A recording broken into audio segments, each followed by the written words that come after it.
श्री राधा कृष्णाभ्यां नमः।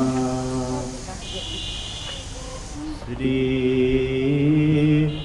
सरस्वत्यै नमः। श्री मातृपितृचरणकमलेभ्यो नमः। श्री सद्गुरुचरणकमलेभ्यो नमः। ॐ लक्ष्मीनाथ समारम्भां नाथयामुनमध्यमाम् अस्मदाचार्यपर्यन्तां वन्दे श्री गुरुपरम्पराम्। ॐ ध्येयं सदा परिभवघ्नमभीष्टदोहम् तीर्थास्पदं शिवविरिञ्चिनुतं शरण्यम्। भृत्यार्तिहं प्रणतपालभवाब्धिपूतं वन्दे महापुरुषते चरणारविन्दम्। कान्ते सिताम्रशति निन्दितसारदेन्दुर्यत्रैकतो विलसितामसिताङ्गशोभा। वृन्दावने विकृतयामुनगाङ्गसङ्गम् राधा मुकुन्दयुगलं तदहं नमामि। गङ्गातरङ्गरमणीयजटाकलापं गौरी निरन्तरविभूषितवामभागम्। नारायणप्रियमनङ्गमदापहारम् वाराणसीपुरपतिं भज विश्वनाथम्।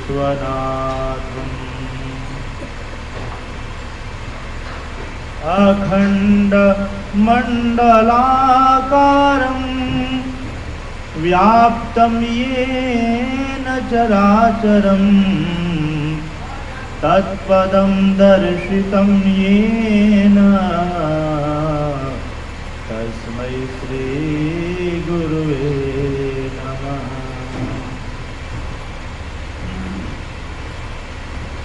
नारायणं नमस्कृत्यं नरं चैव नरोत्तमं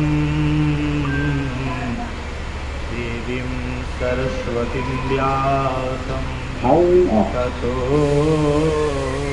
जयमुदीरये।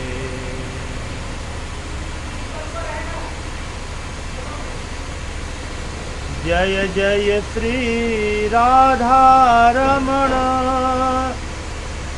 जय जय नवल किशोर जय गोपी चित चोर प्रभु जय जय माखन चोर जय जय श्री माखन चोर। बोलिए श्री माखन चोर भगवान की कृष्ण कन्हैया लाल की श्रीमद्भागवत महापुराण की श्री वृंदावन बिहारी लाल की श्री स्नेह बिहारी लाल की श्री तुलसी महारानी की श्री काशी विश्वनाथ भगवान की श्री गंगा यमुना मैया की श्री सुखदेव स्वामी की गौ माता की, श्री सद्गुरुदेव भगवान की जय जय श्री राधे।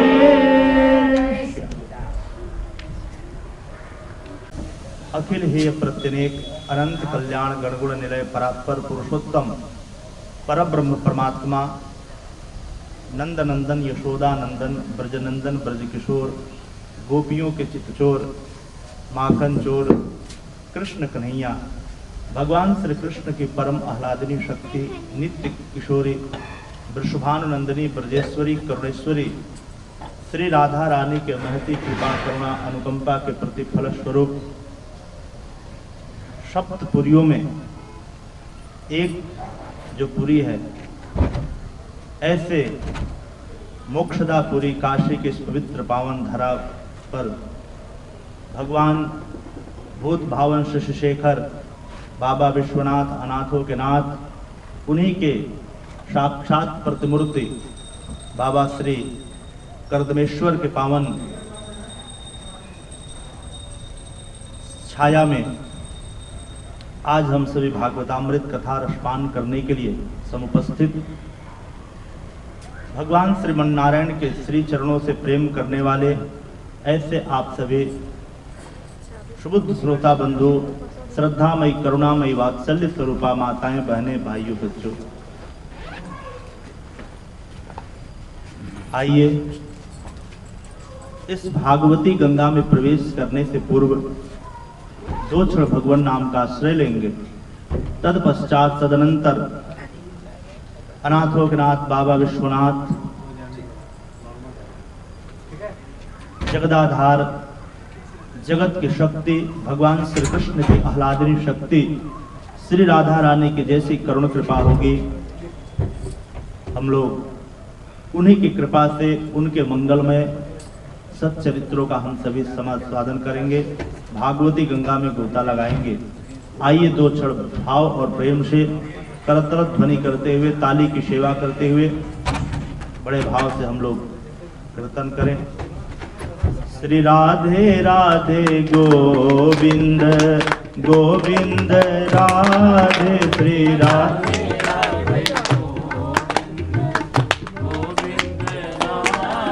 श्री राधे राधे गोविंद गोविंद राधे श्री राधे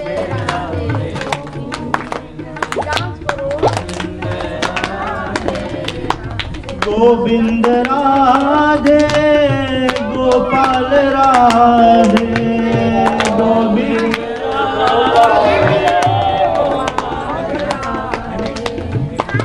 गोविंद राधे गोपाल राधे गोविंद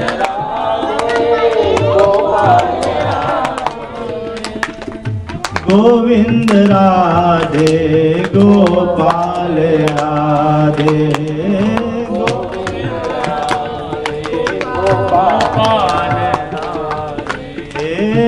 गोविंद राधे गोपाल राधे गोविंद राधे गोपाल राधे श्री राधे राधे गोविंद गोविंद राधे श्री राधे राधे गोविंद गोविंद श्री राधे राधे गोविंद गोविंद राधे श्री राधे राधे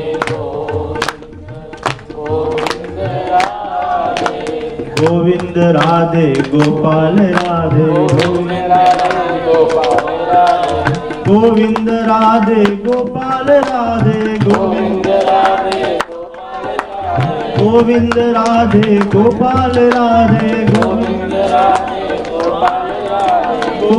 राधे गोपाल राधे गोविंद राधे गोपाल राधे श्री राधे राधे गोविंद गोविंद राधे श्री राधे राधे गोविंद गोविंद राधे श्री राधे राधे गोविंद गोविंद राधे श्री राधे राधे गोविंद राधे राधे गोविंद गोविंद राधे श्री राधे राधे गोविंद राधे गोपाल राधे गोविंद राधे गोपाल राधे गोविंद राधे गोपाल राधे गोविंद राधे गोपाल राधे गोविंद राधे गोपाल राधे राधे राधे गोविंद गोविंद राधे श्री भागवतामृत हम लोग समास्वादन करने के लिए आज एकीभूत हुए हैं। इसको कहते हैं भागवती गंगा। और काशी में जो प्रवाहित हो रही हैं उनका नाम है श्री भगवती भागीरथी गंगा। एक भागीरथी गंगा और दूसरी स्वयं भागवती गंगा। आज कितना अभूतपूर्व समय समुपलब्ध हुआ है, हम सभी के जीवन में संप्राप्त हुआ है। लेकिन एक गंगा है भगवती भागीरथी, जो गंगा है उनके लिए शास्त्रों में बताया गया है कि गंगे तव दर्शनान मुक्ति ही। गंगा जी के केवल दर्शन करने मात्र से जीवन मुक्त हो जाता है, व्यक्ति मुक्ति को प्राप्त कर लेता है। और दूसरी तरफ कहते हैं श्रीमद् भागवतान मुक्ति ही। यदि व्यक्ति जीवन में यदि एक बार भी श्रीमद् भागवत जी की कथा ध्यानस्थ होकर के अपने चंचल चलायमान को चित्तचोर कन्हैया के श्री चरणों में समाहित करके यदि एक बार भी यदि भागवती गंगा में कोई गोता लगा ले, भागवत जी की कथा का समास्वादन कर ले, तो फिर उसका जीवन धन्य हो जाता है, कृत्य कृत्य हो जाता है।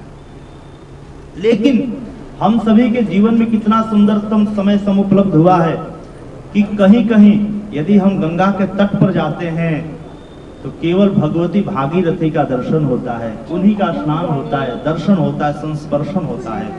लेकिन ये काशी के पावन पवित्र धरा पर एक तरफ भगवती भागीरथी प्रवाहित हो रही हैं और दूसरे तरफ भागवती गंगा भी प्रवाहित हो रही है। आज हम सभी के जीवन में दोनों गंगा उपलब्ध हुई हैं।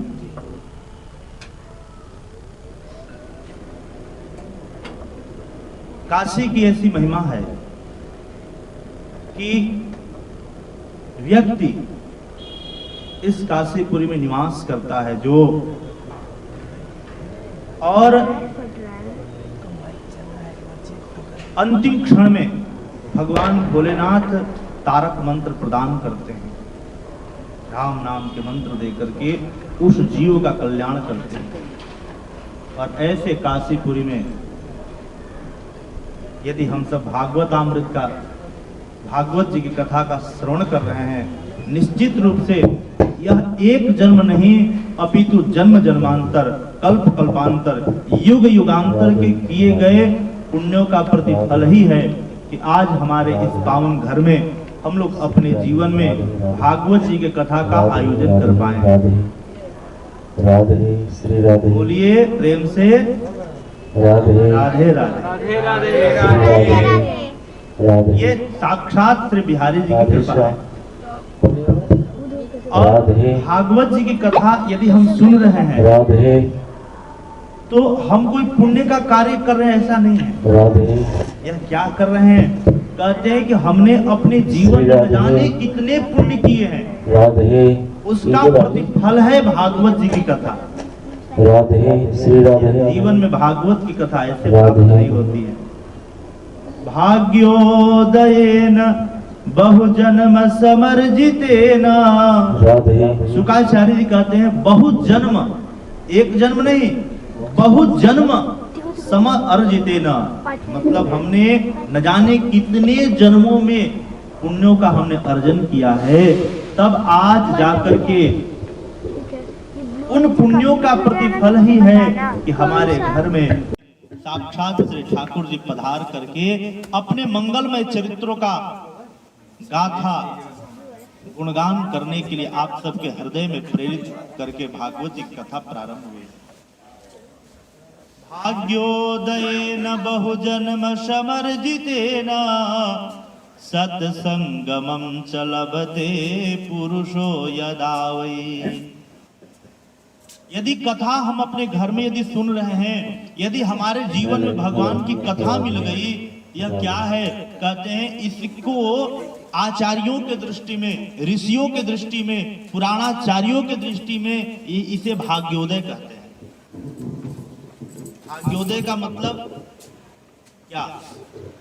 यह नहीं कि हमने खूब एक बैग कहीं से धन मिल जाए, कहीं उच्च पदवी मिल जाए, कहीं नौकरी लग जाए, कोई बहुत बड़ा बिजनेस में, व्यापार में लाभ हो जाना, यह भाग्योदय नहीं है। क्या है भाग्योदय?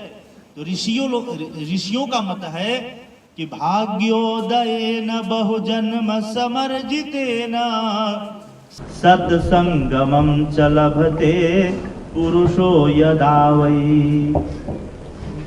हमारे पुराणाचार्य कहते हैं कि भाग्योदय का मतलब है कि अपने घर में भागवतामृत, जीवन में कथा की प्राप्ति ही भाग्योदय है।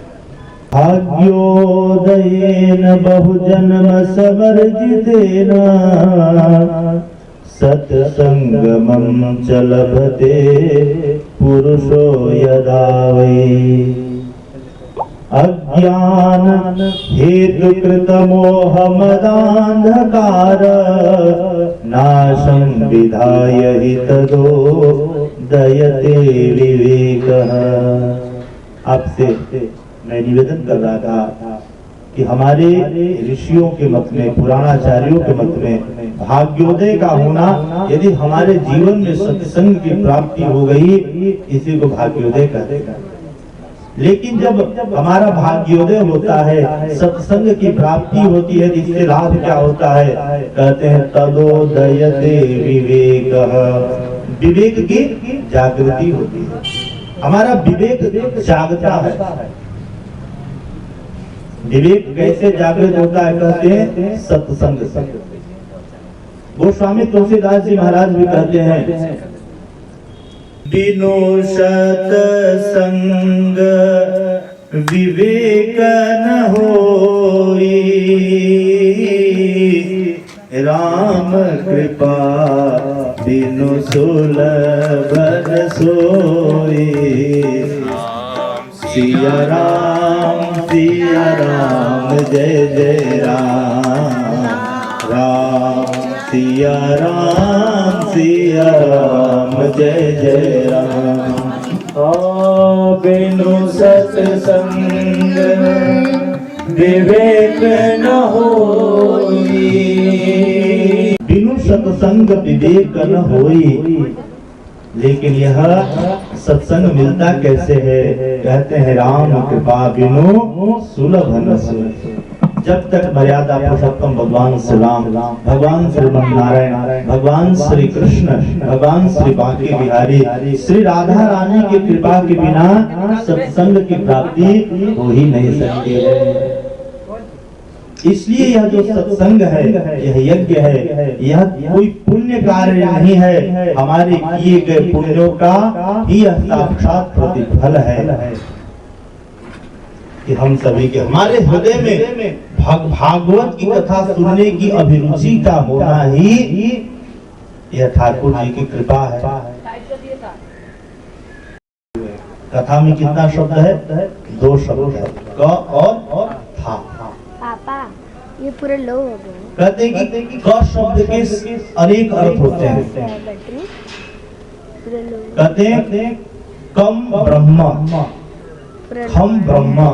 कहते हैं कम ब्रह्म हृदय स्थापयति अस्थापयति इति कथा। कहते हैं कम रसम आनंदम हृदय स्थापयति अस्थापयति इति कथा। कहते हैं जो हमारे हृदय में उस परब्रह्म परमात्मा भगवान श्रीमन नारायण के मंगलमय चरित्रों का हमारे हृदय में स्थापना करा दे, जो उस परब्रह्म परमात्मा के रस हृदय में स्थापना करा दे, स्थापित करा दे, अनुभूति करा दे, उसे कहते हैं कथा।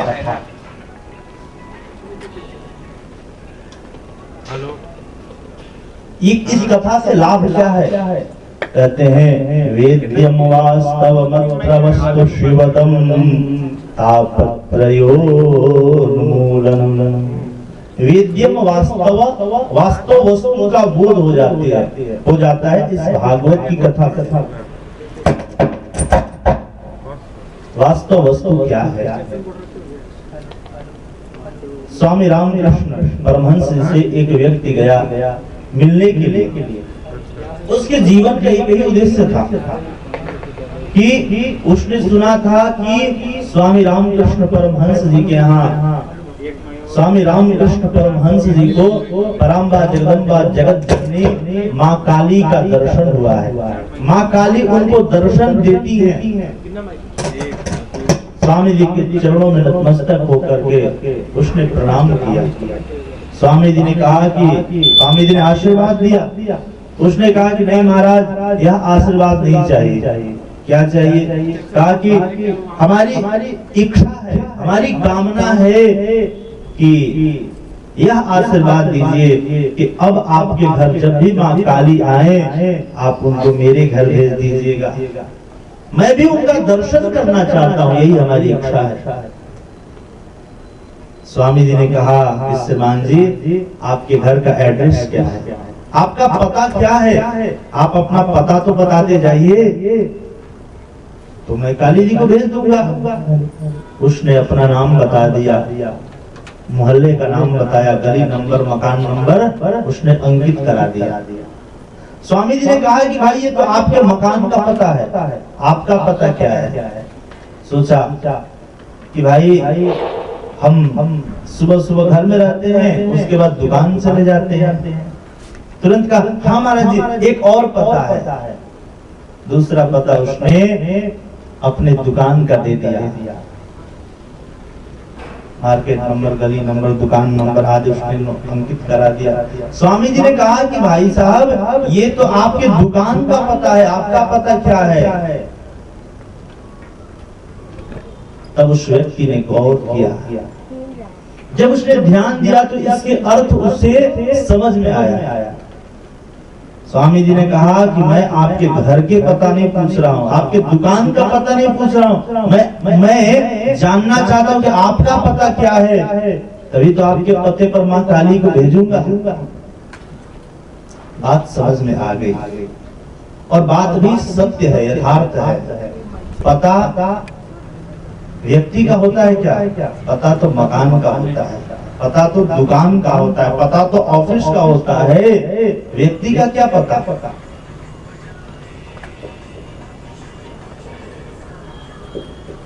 उस व्यक्ति ने कहा कि स्वामी जी मुझे 6 महीने का वक्त दीजिए, मैं अपना पता लगा करके आऊंगा और तब माँ काली को मेरे पास भेज दीजिएगा। स्वामी जी ने कहा कि आप जब अपना पता लगा करके आएंगे तब मुझे माँ काली को आपके यहाँ भेजने की जरूरत नहीं पड़ेगी, माँ काली स्वयं आपके पते पर पहुंच जाएंगे। यदि हमसे कोई प्रश्न कर दे भाई आप जी रहे हैं, लेकिन जीने का उद्देश्य क्या है? जीने का उद्देश्य यह नहीं है कि छोटे से रहे, छोटे से फिर माता पिता ने लालन पालन कर दिया, पढ़ा लिखा दिया, नौकरी चाकरी पकड़ लिए, शादी हो गया, ब्याह हो गया, बाल बच्चे हो गए और फिर हम मर गए। यह जीवन का उद्देश्य नहीं है। जीवन का उद्देश्य यदि हमने केवल इतना ही करके पढ़ लिख करके शादी ब्याह किए, बाल बच्चे हो गए, उसके बाद हम मर गए, तो हमारे में और कीट पतंग मच्छर में जीव जंतु में कोई अंतर नहीं रहा। अंतर है क्या? आहार निद्रा भय मैथुनम च सामान्य में तत् पशुभिः नराणाम्। आहार हम भी करते हैं ना, और पशु भी करते हैं। हम भी सोते हैं, पशु भी सोते हैं। हम भी संतान संतति की उत्पत्ति करते हैं और पशु भी करते हैं। फिर अंतर क्या है हम में और उनमें? यदि हमारा जीवन यदि धर्म सापेक्ष है, हम धर्म को मानते हैं, हम कथा को मानते हैं, हम कथा से प्रेम करते हैं, हम कथा को सुनते हैं और सुन करके उसको अपने जीवन में आचरण में लाते हैं, यही हम में और पशुओं में अंतर है। हम धर्म को जानते हैं और पशु धर्म को नहीं जानते। लेकिन हमारा जीवन यदि धर्म निरपेक्ष है, हमने जीवन में यज्ञ नहीं किया, पूजा नहीं किया, पाठ नहीं किया, दान नहीं किया, तप नहीं किया, गंगा स्नान नहीं किया, तो फिर हम में उनमें कोई अंतर नहीं है। उस व्यक्ति इस प्रश्न पर मौन हो गया कि हम जीते क्यों हैं। हमने कहा हमारे जीने का उद्देश्य यदि आपको जानना है तो आकर कथा सुनिए। कथा में पता चलेगा कि हम जीते क्यों हैं, हमारे जीवन का उद्देश्य क्या है। इसलिए जीवन में कथा सुनने की अतिशय आवश्यकता है। इस श्रीमद् भागवत महापुराण का जो यह ग्रंथ है, यह इसको कहते हैं पुराण। पुराण मतलब कहते हैं पुरापि नवम भवति इति पुराणम। मतलब कहते हैं कि है तो यह अतिशय पुराना। पुरापि, पुरा मतलब पुराना, पुरापि नवम भवति है तो अतिशय पुराना, लेकिन हम इस पुराण को जब जब श्रवण करते हैं, जिससे श्रवण करते हैं, अतिशय पुराना होने के बावजूद भी हमारे जीवन के जो नवीनतम समाधान लेकर के आ जाए, उसे कहते हैं पुराण। दूसरा एक अर्थ है, कहते हैं इसका नाम है श्रीमद् भागवत। श्रीमद् भागवत, भागवत मतलब कहते हैं भगवता इदम भागवतम। भगवता मतलब जो स्वयं भगवान के भक्त हो वही भागवत है। भागवत किसे कहते? कहते जो भगवान के परम भक्त लोग होते हैं, संतों को, महात्माओं को, ऋषियों को, भगवत भक्तों को भागवत कहा जाता है। अर्थात इस भागवत महापुराण में भगवान के भक्तों की गाथा कथा की चर्चा की गई। दूसरा अर्थ है भगवतः इदम भागवतम। यह भागवत क्या है? कोई किताब नहीं है, कोई पन्ना नहीं है, कोई इसके जो अक्षर हैं, अक्षरशः एक एक अक्षर में भगवान श्री कृष्ण की श्यामलता समाई हुई है। साक्षात भगवान श्री कृष्ण इस भागवत के ग्रंथ में विराजित है। इसलिए कहा गया है कि जिसके घर में श्रीमद् भागवत महापुराण निवास करते हैं, कहते हैं कि तद गृहम तीर्थ रूपम ही वशताम पापनाशनम। जिसके घर में भागवत जी की पोथी रहती है और उस भागवत के पोथी को साक्षात भगवान श्री कृष्ण हम मान करके आराधना करते हैं, उपासना करते हैं, तुलसी पत्र चढ़ाते हैं, 4 परिक्रमा करते हैं, कहते हैं वह घर साक्षात श्रीधाम वृंदावन। बोलिए प्रेम से जय श्री राधे। जय श्री राधे। श्री वृंदावन बिहारी लाल की जय। दूसरा दूसरा है, कहते हैं कि भगवता प्रोक्तम भागवतम। भगवान श्री कृष्ण ने जो कहा है वह भागवत है। भगवता श्रीमन नारायणेन यत् कथितम प्रोक्तम तद भागवतम। वह स्वयं भागवत है। देखिए, जो भगवान श्री कृष्ण की कथा सुन ले, भगवान श्री कृष्ण की जो भागवत की कथा सुन लेता है, उससे उस व्यक्ति के जीवन में भगवान श्री कृष्ण की भक्ति आ जाती है। एक बार जो प्रेम से सुन ले, भगवान श्री कृष्ण उसके हृदय में समाहित हो जाते हैं, बैठ जाते हैं। लेकिन हम जिसकी कथा सुनने जा रहे हैं, हम जिससे प्रेम करने जा रहे हैं, वह परमात्मा कैसे है? क्योंकि भगवान की कथा सुन लेंगे तो उनसे प्रेम हो जाएगा, लेकिन हम किसी से प्रेम कर लें, प्रेम करने के बाद किसी व्यक्ति से घृणा नफरत नहीं करना चाहिए। तो अब परमात्मा कैसे हैं, इस एक श्लोक में बड़ा ही सुंदर व्याख्या है। सच्चिदानंद रूपाय विश्वोत्पत्त्यादि हेतवे ताप श्री कृष्णाय वयं नमः। वह परमात्मा कैसे हैं, उस परमात्मा का नाम क्या है? कहते हैं उस परमात्मा का नाम है सच्चिदानंद। सच्चिदानंद, सच्चिदानंद मतलब कहते हैं वह परमात्मा सत्य स्वरूप है। सत्य चित्त मतलब चैतन्य स्वरूप है। और तीसरी बात बड़ी अद्भुत है, वह परमात्मा आनंद स्वरूप है। सत्य मतलब कहते हैं वह सत्य स्वरूप है।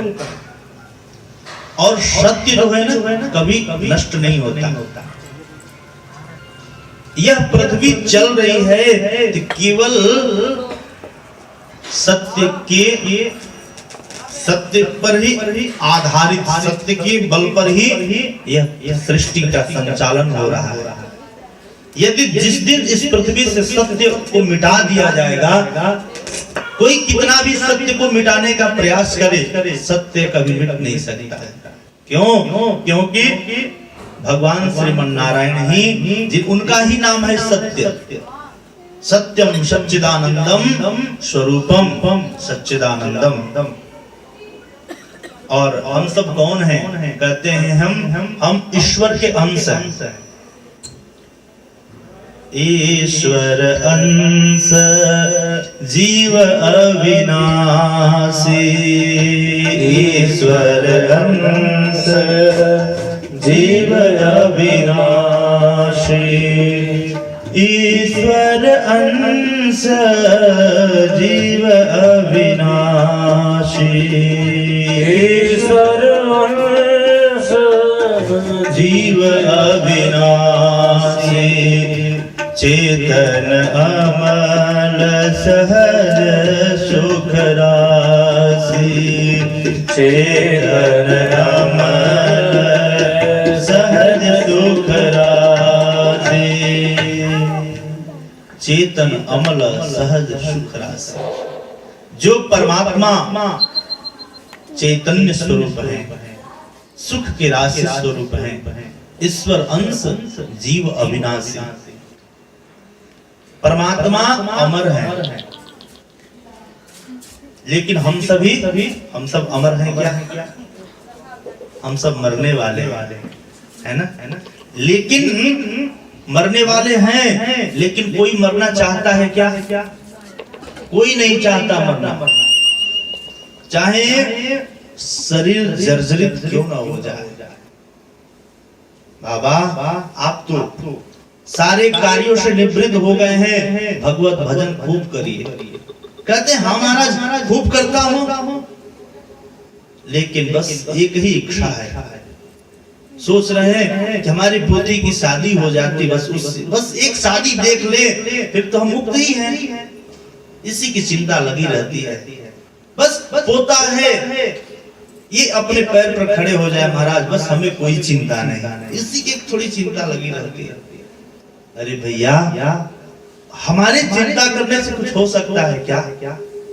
हम चिंता करके अपने चिंतन को बिगाड़ रहे हैं और कुछ नहीं कर रहे हैं। टाइम चल रहा है। मेरा कहने का अभिप्राय यह है कि जिस परमात्मा के हम सब अंश हैं, वह परमात्मा अमर हैं, वह मरने वाले नहीं हैं। इसलिए हम भी उनके अंश हैं ना, इसलिए हम भी चाहते हैं कि अमर बने रहे। हमारा अमरत्व हम मरना नहीं चाहते हैं। इसका मतलब यह है कि हम उस ईश्वर के अंश हैं। ईश्वर अंश सत्य मतलब उस सत्य स्वरूप परमात्मा के हम सभी अंश हैं। सच्चिदानंद रूपाय, दूसरा बताया सत्य और दूसरा बताया चित्त। चित्त मतलब वह परमात्मा चैतन्य स्वरूप है।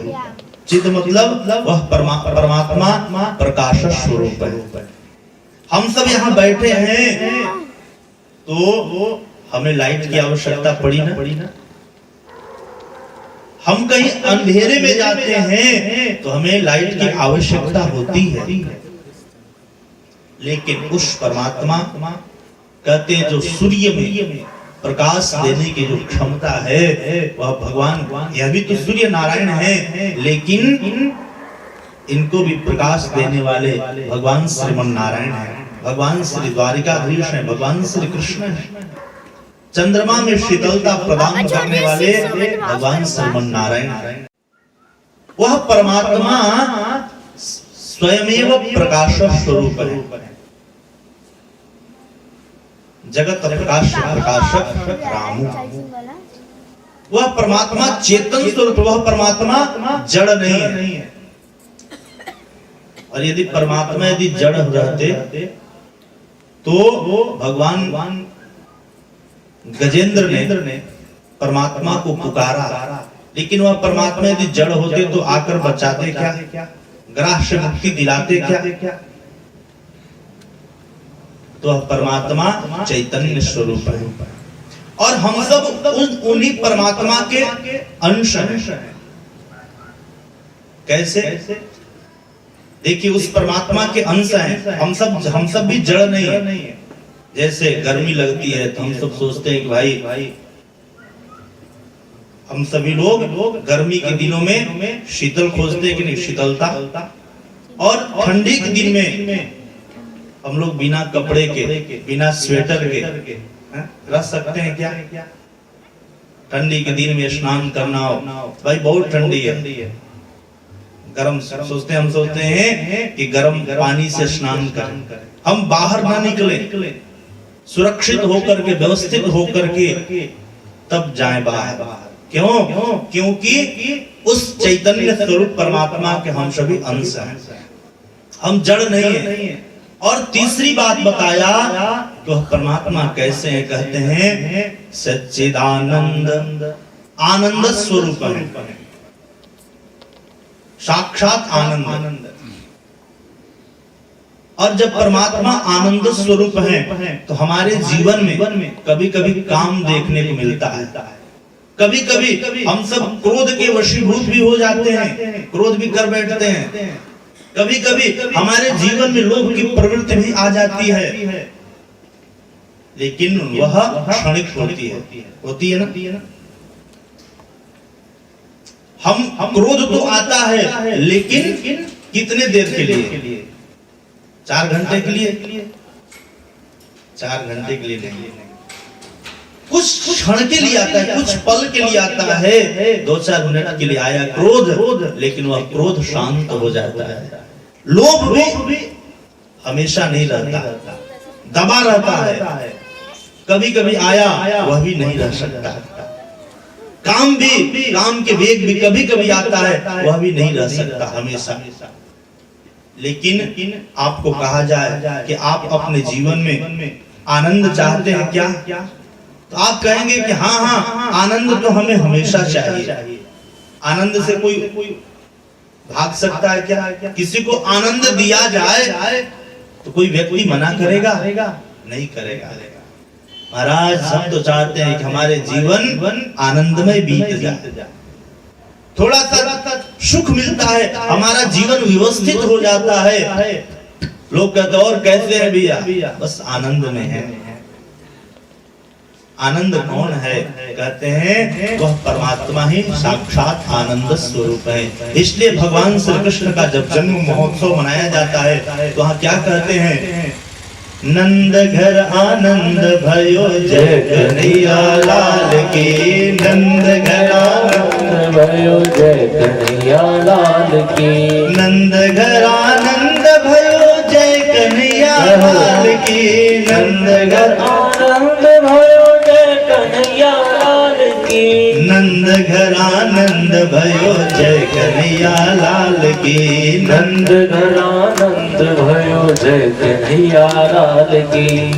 इतना ही नहीं, अयोध्या में जब मर्यादा पुरुषोत्तम भगवान श्रीमन नारायण का राम स्वरूप में उस निर्गुण ब्रह्म के सगुण ब्रह्म में जब अवतार होता है तो वहां भी यह नहीं कहते हैं, यहाँ नहीं कहते कि नंद घर कृष्ण भयो, नंद घर आनंद भयो। और अयोध्या में जब परमात्मा आते हैं तो कहते हैं कि अवध में आनंद भयो जय अयोध्यानाथ की, अवध में आनंद भयो जय अयोध्यानाथ की, अवध में आनंद भयो जय राजा राम की, अवध में आनंद भयो जय राजा राम की। कहते हैं मतलब परमात्मा साक्षात आनंद स्वरूप है। हम 1 मिनट नहीं, 2 मिनट नहीं, 10 मिनट नहीं, 2 घंटा, 4 घंटा, 1 दिन, 2 दिन नहीं, हमारे जीवन में हम तो चाहते हैं कि हमारा जीवन ही आनंद में बीत जाए। ऐसे आनंद स्वरूप परमात्मा है। सच्चिदानंद रूपाय, सत्य स्वरूप है, चिद स्वरूप है, आनंद स्वरूप है। करते क्या हैं? कहते हैं विश्वोत्पत्त्यादि हेतवे, विश्व के यह उत्पत्ति करते हैं, पालन करते हैं और संहार भी करते हैं।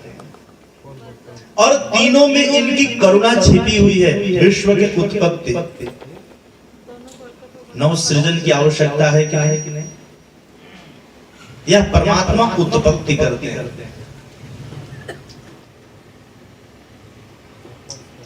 ब्रह्मा के रूप में यह परमात्मा उत्पत्ति करते हैं और विष्णु के रूप में यह परमात्मा ही पालन करते हैं।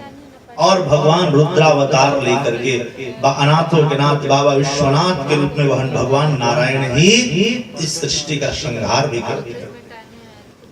जिस प्रकार से उत्पत्ति होना अतिशय आवश्यक है, जिस प्रकार से उत्पत्ति के बाद पालन की अतिशय आवश्यकता है, उसी प्रकार से संहार की भी अतिशय आवश्यकता है कि नहीं?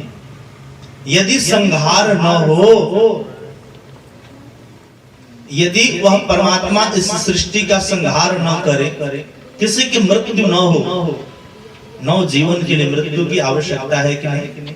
यदि उस परमात्मा के जीवन में यदि संहार न हो, आप विचार करें, आज आबादी इतनी बढ़ रही है कि यदि हमारे पिताजी के पिताजी के पिताजी के पिताजी सब लोग यदि जीवित रहते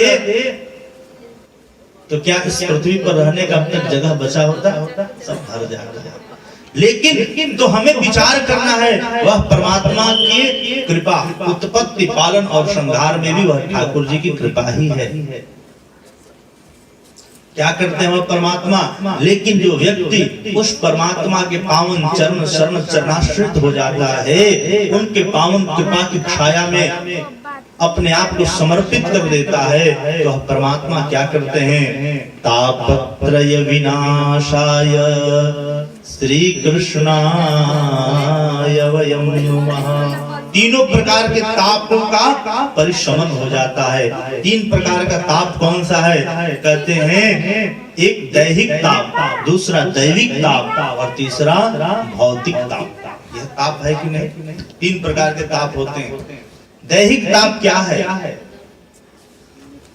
कहते महाराज सब कुछ तो ठीक है, घर में सारी अनुकूलता भरी है, दास दासी नौकर चाकर बहू बेटा सब हाथ जोड़े खड़े हैं, सब आपके आज्ञा का पालन करते हैं, सब कुछ अनुकूल है।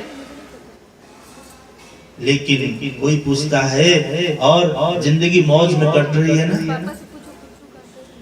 कहते हैं क्या भगवान ने सब कुछ तो दे दिया है, लेकिन बस डॉक्टर स्वास्थ्य थोड़ा अनुकूल नहीं है, इसलिए सूखी रोटी और दाल के पानी से जीवन को व्यतीत कर रहे हैं। जीवन में इतना रोग ग्रसित कर लिया कि हम सुख से जी नहीं सकते।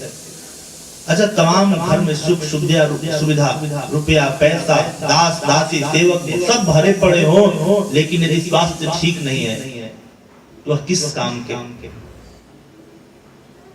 हमारी इच्छा है हम ये खाएं, हम वो खाएं, हम यहाँ जाएं, हम वहां जाएं, घूमें, तीर्थाटन करें, लेकिन स्वास्थ्य ही अनुकूल नहीं है। स्वास्थ्य अनुकूल नहीं है तो हम कहीं घूम नहीं सकते, हम कहीं जा नहीं सकते, हम कहीं वैष्णो देवी बड़े बड़े पर्वतों पर जो देवी देवता भगवान गिरिराज की परिक्रमा कर नहीं सकते, शक्ति ही नहीं है। यह क्या है? कहते हैं यह दैहिक ताप है। दूसरा है भौतिक ताप। कहते हैं महाराज हमारे पास समय भी है, लेकिन तीर्थाटन करने के लिए एक तो शक्ति भी चाहिए, समय भी चाहिए और द्रव्य भी चाहिए। समय भी हो, शक्ति भी हो, और यदि द्रव्य नहीं है, पैसा नहीं है, तो हम तीर्थाटन कर सकते हैं क्या? नहीं कर सकते।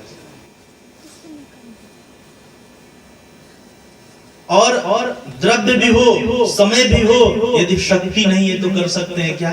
तो भी नहीं कर सकते। यह क्या है? कहते हैं यही दैहिक ताप है। दूसरा ताप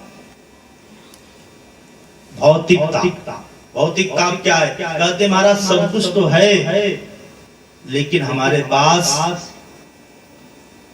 भगवान ने इतना ही पैसा देते हैं कि बस किसी तरह से जीवन यापन हो जा रहा है। शरीर भी स्वस्थ है, समय भी है, सब कुछ है, लेकिन पैसा ही नहीं है। और जब पैसा नहीं रहेगा तो उस पैसा को कमाने के लिए व्यक्ति सुबह निकल जाता है और शाम तक लौट करके आता है। एक साधारण सा व्यक्ति न जाने क्या क्या करके अपने घर जब शाम को आता है, मात्र 500 रुपया लेकर के आता है। उस उतने पैसे में बच्चे का लालन पालन, अतिथि का सत्कार, माता पिता की सेवा, बच्चों की लिखाई पढ़ाई, क्या क्या करे। यह भौतिक ताप है। और तीसरा ताप दैवीय ताप।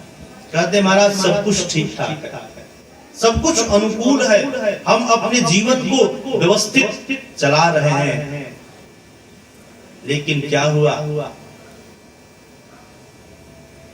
सब कुछ ठीक है, लेकिन उसके बाद भी यदि जीवन में किसी प्रकार की विपत्ति आ गई, विपत्ति का मतलब है कि भाई हमने सोचा कि कोरोना का काल चल रहा है, घर से बाहर नहीं निकलेंगे, घर में सुरक्षित अपने आप एकदम घेराबंदी कैद करके मास्क, सैनिटाइजर आदि सब कुछ लगा रहे हैं, लेकिन पता चला कि हम घर में सोए थे, कहीं से सर्प आया, काट लिया, सर्प ने काट लिया।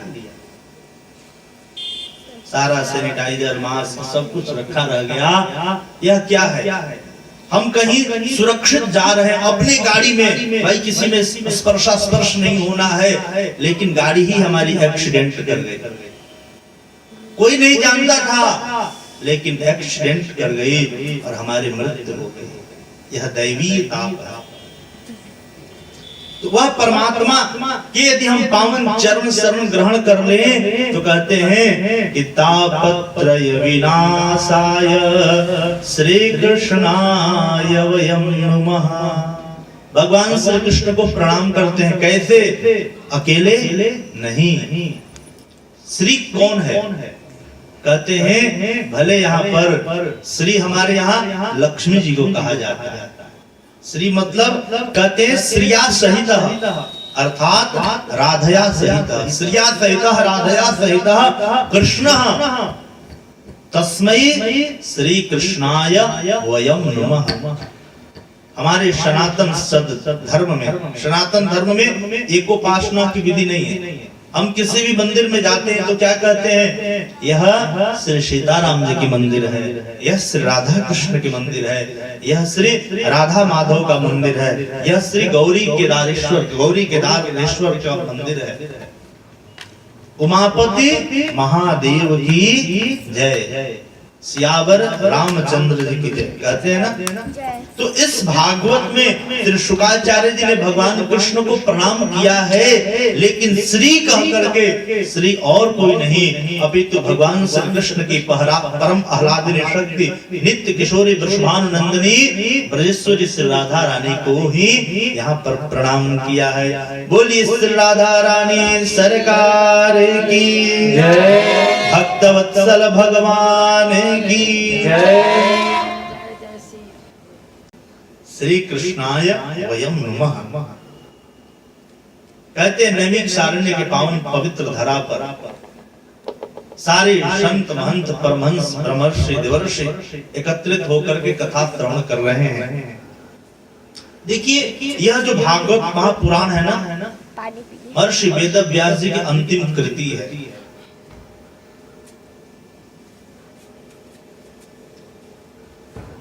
लेकिन इस भागवत महापुराण की कथा प्रारंभ होने से पूर्व हमें महात्मा की चर्चा श्रवण करनी चाहिए। महात्मा मतलब महिमा। कहते जब तक हम किसी की महिमा को नहीं जानते हैं, जब तक हम किसी की महिमा हम समझ नहीं लेते हैं, तब तक हमारे हृदय में, हमारे आंखों में, हमारे कर्मों में मधुरता आ ही नहीं सकती है। किसी की महिमा के जाने बिना हमारे व्यवहार बदल सकते हैं क्या? हमारे बगल में कोई सिद्ध संत बैठे हों, कोई उच्च स्तर अधिकारी बैठे हों, लेकिन जब तक हम नहीं जानते हैं हम सोचते हैं भाई ये कहां से आ गया अचानक। अरे भैया थोड़ा पीछे बैठिए ना।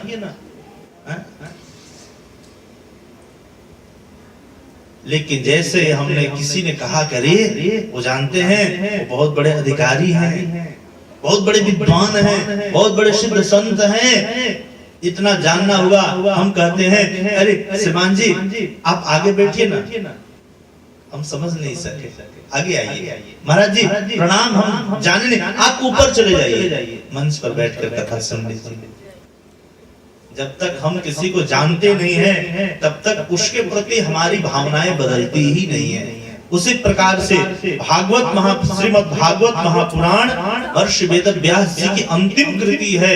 लेकिन इस भागवत महापुराण की जो महिमा है ना, 3 पुराणों में इसका वर्णन किया गया है। एक तो पद्म पुराण में और स्कंद पुराण में और वायु पुराण में। 3 पुराणों ने भागवत जी की महिमा का गुणगान किया है। ये अन्य पुराण गुणगान किए हैं। इसका तात्पर्य यह है कि कोई भी व्यक्ति यदि अपनी प्रशंसा खुद करे वह उतनी मान्य नहीं होती है, लेकिन किसी व्यक्ति की प्रशंसा कोई दूसरा व्यक्ति करे तब वह माननीय होता है, उसका एक अलग फर्क पड़ता है। उसी प्रकार से भागवत की महिमा क्या है, इस भागवत से सुनने का लाभ क्या है, इस भागवत कितना दीर्घ और महार्घ ग्रंथ है। पद्म पुराण के अंतर्गत आइए हम सब भी महात्मा के श्रवण करें। कहते हैं नैमिषारण्य के पावन भूमि पर सौनकादिक ऋषि महर्षि बैठ करके एकत्रित होकर के कथा श्रवण कर रहे हैं। इन्होंने सूत जी को प्रणाम करके पूछा है बड़े आदर के साथ। कहते हैं महाराज अज्ञान ध्वांत विध्वंस कोटि सूर्य समप्रभा सूताख्याहि कथा सारम मम कर्ण रसायनम। कहते हैं कि हे सूत जी महाराज अज्ञान रूपी अंधकार को दूर करने के लिए आपके पास करोड़ों सूर्यों के समान आपके पास ज्ञान है, ज्ञान का किरण है। और महाराज आप उस ज्ञान के किरण को हम सभी हम जैसे अज्ञानियों के हृदय में यदि एक भी किरण यदि पड़ जाता है तो हमारे जीवन धन्य हो जाएंगे। सूताख्याहि कथा सारम। कहते क्या सुनना है? कहते कथा नहीं, हमें कथा के सार सुनना है। कथा के सार का मतलब क्या होता है? कहते हैं कि व्यक्ति यदि कथा सुन ले तो उसके जीवन के पाप ताप सब नष्ट हो जाते हैं। एक बार यदि कोई भगवान की कथा सुन ले तो जीवन के सारे पाप नष्ट। लेकिन यदि कोई कथा सार सुन लेता है तो कहते हैं कि फिर पाप के साथ साथ पाप करने की जो प्रवृत्ति है वह भी समाप्त हो जाती है। ऐसी है भागवत जी की कथा है। ये कथा ऐसे नहीं प्राप्त होती। कहते हैं कि जन्मांतरे भवे पुण्यम तदा भागवतम लभे। जन्म जन्मांतर के पुण्यों का प्रतिफल ही श्रीमद् भागवत जी की कथा है। हमें तन की शुद्धि करनी हो तो हम गंगा जी में गोता लगा करके तन की शुद्धि कर लेंगे। तमाम प्रकार के उपकरण हैं, साबुन है, शैम्पू है, आदि आदि बहुत कुछ है, तो हम लगा करके तन के गंदगी को दूर कर सकते हैं। तन यदि हमारा अपवित्र हो गया है तो हम गंगा जल से, यमुना जल से, तीर्थों के नदियों से, तीर्थों में जाकर के स्नान कर लेंगे तो तन तो पवित्र हो गया। लेकिन यदि मन को पवित्र करना हो, मन को पवित्र करना हो तो क्या करेंगे? कहते हैं जिस प्रकार से हम अपने साधन को, गाड़ी को, अपने वाहन को, यदि हमारी वाहन कहीं भी, आप किसी भी कमरे में बंद कर दीजिए, अपने कमरे की बात, आप अपने दरवाजे को, रूम को बंद करके चले जाइए, बिल्कुल पैक करके चले जाइए। लेकिन कुछ दिनों के बाद क्या हो जाता है, उसमें अपने आप स्वतः धूल और गंदगी आ ही जाते हैं, जाले आदि लग जाते हैं। फिर उस धूल गंदगी को साफ सफाई करने के लिए हम झाड़ू आदि का प्रयोग करते हैं, पोछा आदि लगाते हैं, और फिर वह कमरा स्वच्छ हो जाता है, फिर वह गाड़ी स्वच्छ हो जाती है। लेकिन यदि हमारे हृदय में, यदि हमारा हृदय, यदि हमारा मन सत्संग से, धार्मिक कार्यों से, भगवान की कथा से यदि दूर हो गया हो और अज्ञान रूपी गंदगी हमारे हृदय पर जम गया हो तो इसको कैसे दूर करेंगे? तो शुकाचार्य जी कहते हैं कि एतस्माद् परम किंचित मनः शुद्ध्यै न विद्यते जन्मांतरे भवे पुण्यम तदा भागवतम लभे। कहते हैं कि अपने मन के गंदगी को दूर करने के लिए, अपने मन को मनोहर बनाने के लिए, अपने मन को निर्मल बनाने के लिए भगवान की कथा है। मन को शुद्धि करने के लिए इससे बड़ा कोई उपाय नहीं, इससे बड़ा कोई यज्ञ नहीं, कोई साधन नहीं। शौनकादि ऋषियों ने प्रश्न किया, महाराज इसलिए हमको कथा नहीं, कथा सुनने से क्या लाभ होगा? अच्छा कोई वृक्ष हो, विषैला कटैला वृक्ष हो, कांटे वाला वृक्ष हो, कोई व्यक्ति उस कांट वाले वृक्ष को ऊपर से काट दे, नष्ट कर दे, वह अच्छा है? या कोई व्यक्ति मिट्टी हटा करके जड़ से ही निकाल दे, वह अच्छा है? जड़ से मिट्टी को हटा करके और फिर जड़ के साथ उस कांटे वाले वृक्ष का ही अंत करता है, वह अच्छा होगा। यदि ऊपर से काट दिया जाए 2-4 महीने, साल भर बाद फिर वह वृक्ष निकल जाएगा, फिर कांटे, और फिर वह दुख का जीवन में फिर से संचार हो जाएगा। यह भागवत की कथा क्या है? कहते हैं कथा नहीं अपितु सूताख्या ही कथा सारम मम कर्ण रसायनम।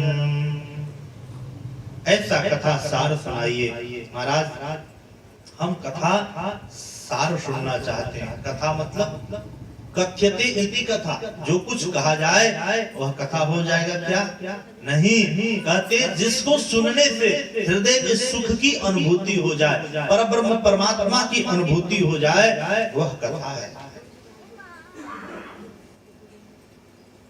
और कहते हैं शुकाचार्य जी, श्री सूत जी महाराज कहते हैं कि सावधान त्वया शृणु। देखिए शौनक जी परम विद्वान हैं, लेकिन जब कथा सुनने बैठते हैं तो अज्ञानियों की भांति बैठ जाते हैं, हमें कुछ आता ही नहीं। सूत जी ने कहा कि सावधान त्वया शृणु ऋषियों, आप सभी सावधान होकर के सुनिए। क्यों? क्योंकि हम सभी कहां बैठे हैं? हमारे जीवन का कोई भरोसा है क्या? कोई भरोसा नहीं। क्यों? क्योंकि हम सभी काल रूपी ब्याल के मुख के ग्रास हैं। किसी के जीवन का कोई भरोसा नहीं है। काल ब्याल मुख ग्रास त्रास निर्णाश हेतवे श्रीमद् भागवतम शास्त्रम कलौकीरेण भाषितम। यह भागवत की कथा क्या करती है? कहते हैं कि हमें अमर नहीं, लोग कहते हैं कि भागवत की कथा सुन लीजिए तो हम अमर हो जाएंगे। नहीं, भागवत की कथा क्या करती है? कहते हैं काल ब्याल मुख ग्रास, जो काल रूपी सर्प के मुख के जो हम सभी ग्रास हैं, और जब कोई अजगर के मुख में बैठा हुआ व्यक्ति वह कितना भयभीत होगा। कोई किसी सिंह के सामने चला जाए, किसी व्यक्ति के सामने यदि सिंह आ जाए, कोई बहुत बड़ा विषधर आ जाए, कोई अजगर आ जाए, तो कितना भयभीत हो जाएगा, कितना भयाक्रांत हो जाएगा, डर जाएगा, किंग कर्तव्य विमूढ़ हो जाएगा। हम क्या करें? क्षणं तिष्ठा मच्चिन्तामपि नाशय दर्शनं तव लोकस्य सर्वथा गहरं परम। महात्मन, आप जैसे बाबा बैरागी महात्मा का दर्शन हो जाता है तो जीवन के अघ पाप ताप संताप सारे दर्शन मात्र से दूर हो जाते हैं। आप बाबा होकर के क्यों दूर से ही वापस जाने लगे? आप मेरे पास आइए। देवर्षि नारद कहते मैं उस देवी के पास गया, मैंने पूछा देवी ये कौन, आप कौन, आपका परिचय क्या है? उस देवी ने कहा कि मैं और कोई नहीं, अभी तो मेरा नाम भक्ति है। मेरे दो पुत्र हैं, ज्ञान और वैराग्य। स्थिति क्या है कि माँ नवयुवती है और बेटा वृद्ध हो गए। माँ के मन में इसी बात की व्यथा है, पीड़ा है, दुख है, वेदना है कि मैं तो नवयुवती हूँ और बेटा बूढ़े हो गए, कैसे काम चलेगा? नारद जी आप कृपा करो, हमारे बच्चे को नवयौवन संपन्न करो। ये कौन है? कहते ज्ञान है और वैराग्य है। जीवन में भक्ति खूब हो लेकिन ज्ञान नहीं है कि पूजा पाठ आदि कैसे करना है,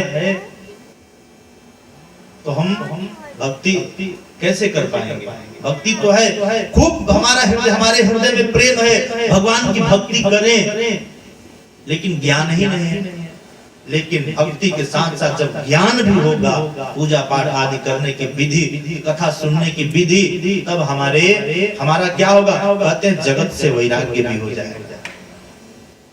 इसलिए भक्ति केवल अकेली भक्ति हो और उसके पुत्र ज्ञान और वैराग्य हमारे जीवन में न हो तो भक्ति बांझ है।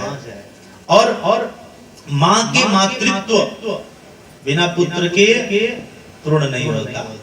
इसलिए महारानी भक्ति खिन्न मना है। देवर्षि नारद जी भक्ति महारानी के पुत्रों को स्वस्थ और तरुण बनाने के लिए अनेक प्रयास के वेद वेदांत गीता वेद वेदांत घोषश्च गीता पाठे मुहुर्मुहुः वेद वेदांत उपनिषद सबका पारायण कर दिए।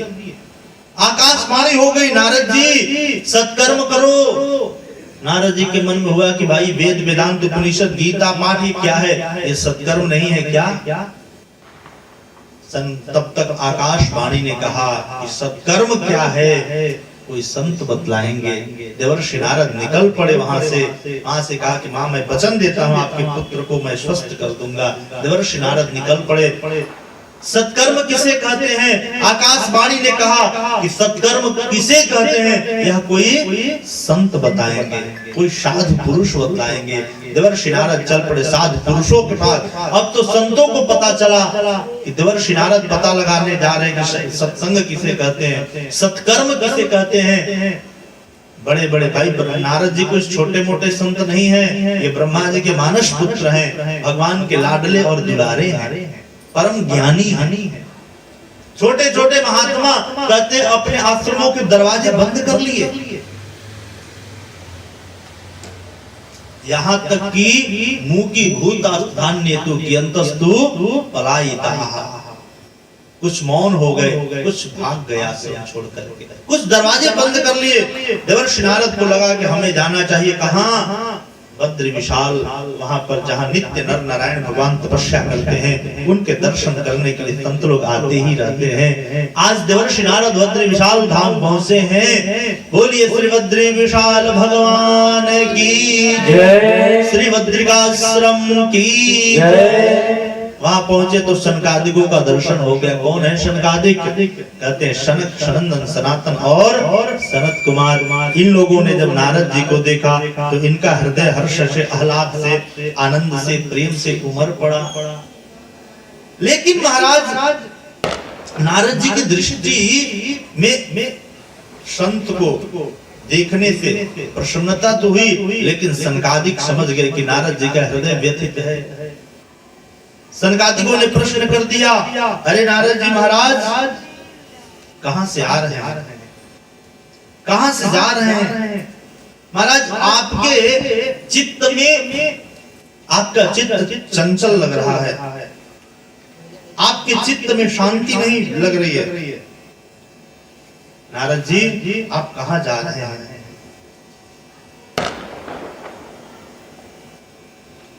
आप अपने दुख का कारण बताइए। त्वरितम गम्यते कुत्र कुतश्चागमनं तव। भो भो नारद जी आप सच यदि कहा जाए तो आपका जो चित्त है ना, गतवित्तो यथा जनैः, जैसे किसी कृपण का धन चला जाए वैसा ही आपका चित्त लग रहा है। आप तो ऐसे परम वितरागी महात्मा हैं, संत हैं, जो कि कभी अपने लिए घर भी नहीं बनाए। आप संतों का तो ऐसा जो धन है जो कि नित्य बढ़ते ही रहता है। और संतों का परम धन क्या है? भज मन श्री राधे गोपाल, भज मन श्री राधे गोपाल, भज मन श्री राधे गोपाल, भज मन श्री राधे गोपाल, भज मन श्री राधे गोपाल, भज मन श्री राधे गोपाल, भज मन श्री राधे गोपाल, भज मन श्री राधे गोपाल। हमारो धन राधा श्री राधा, श्री राधा हमारो धन राधा श्री राधा, श्री राधा हमारो धन राधा श्री राधा, श्री राधा हमारो धन राधा श्री राधा, श्री राधा परम धन राधा राधा राधा राधा राधा, परम धन राधा राधा राधा राधा राधा, परम धन राधा राधा राधा राधा, परम धन राधा राधा राधा राधा राधा, हमारो धन राधा श्री राधा, श्री राधा हमारो धन राधा श्री राधा, श्री राधा जीवन धन राधा राधा राधा राधा राधा, जीवन